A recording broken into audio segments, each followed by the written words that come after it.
show you. We just did the cat. We're going to do a pig now. It's very similar. The paint, the sponge is still loaded up with white and pink.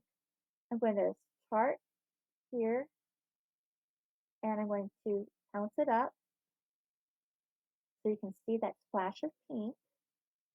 And then I'm going to come down with my white.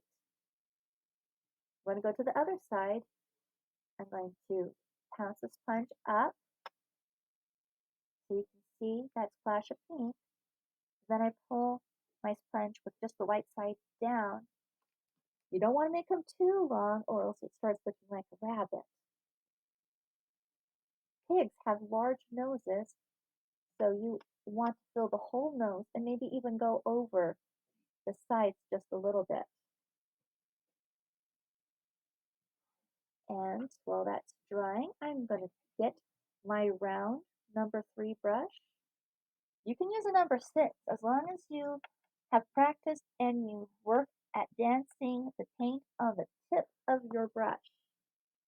When we paint, we're painting just with that tippy toe.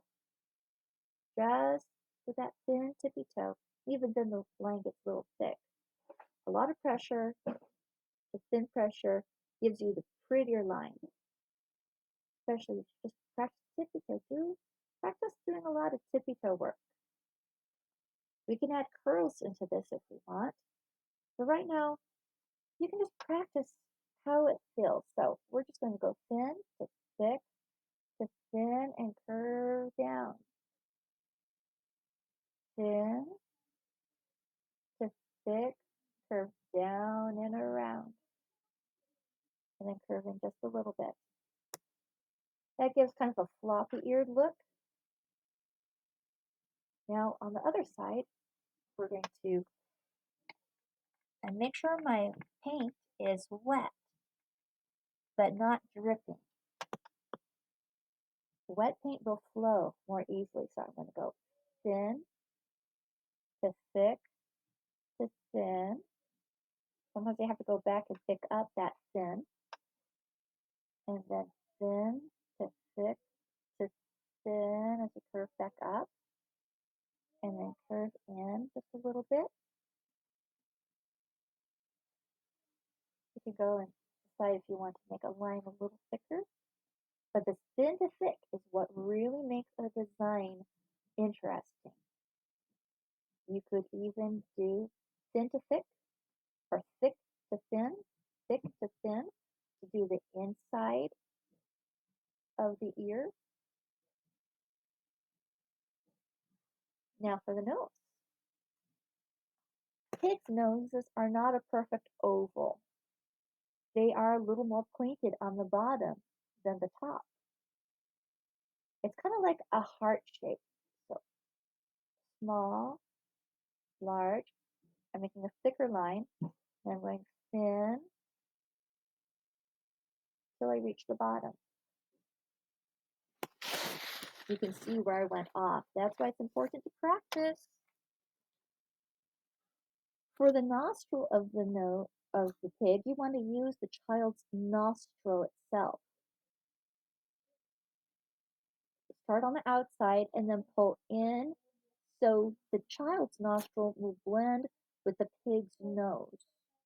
So I use the curve of the nostril on the outside and then I pull down in so the black, like if the child has a really big nostril, then I would blend the whole side of the nose so the nostril is hidden and incorporated in the design. But don't paint in the nostril. That's not sanitary for your brushes. And to make your pig complete, you can add eyelashes, especially if it's a girl pig. Just add 3 lines going up from the corner of the eyes. That'll work good. And to make that snout more believable, you want to load up a brush while making sure that the brush is clean first. I'm picking up some white And then you want to do a splash of white over the nose, like that.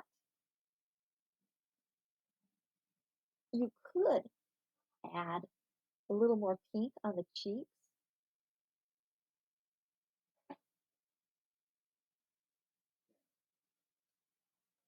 like this.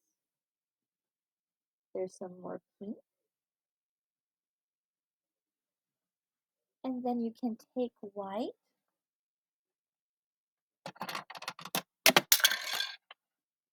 and you can do dots and stars. Just and you put the stars and dots in different areas. They're not mirror images of each other. But isn't she just the prettiest little pig?